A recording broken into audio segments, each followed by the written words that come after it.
Deus está escrevendo a sua história e às vezes parece ser tão dura, mas é preciso pra te fortalecer, não é pra te matar, vai te fazer crescer. Deus pensou em todos os detalhes da sua trajetória, e o que será que Ele está escrevendo agora?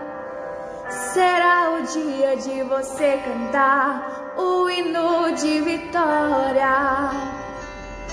Você vai ver quando o tempo chegar, Deus vai honrar você e vai trocar o choro por um hino de vitória. Vai sobrar motivos pra você dar glória, glória.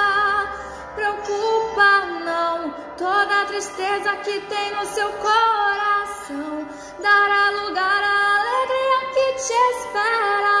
Persevera e não vai parar, a ordem do Senhor é pra continuar.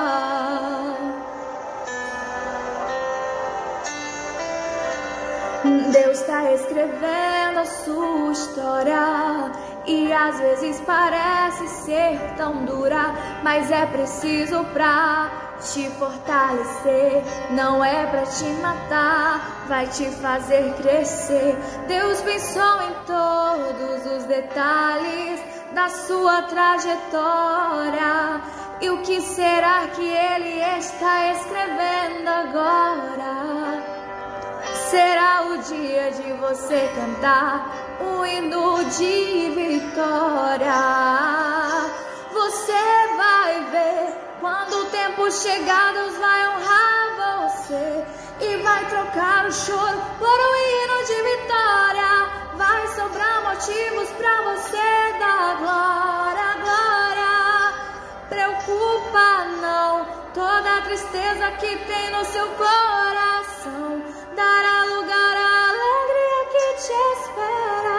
Persevera e não vai parar, a ordem do Senhor é pra continuar. Oh, somente o escritor da história poderá dizer o dia e a hora que tudo vai mudar, que a bênção vai chegar. Somente Ele poderá falar. Somente o escritor da história poderá dizer o dia e a hora que tudo vai mudar, que a bênção vai chegar. Somente Ele poderá falar. O escritor tá escrevendo a sua história. Somente Ele vai dizer o dia e a hora. O escritor tá escrevendo a sua história. Somente Ele vai dizer o dia e a hora.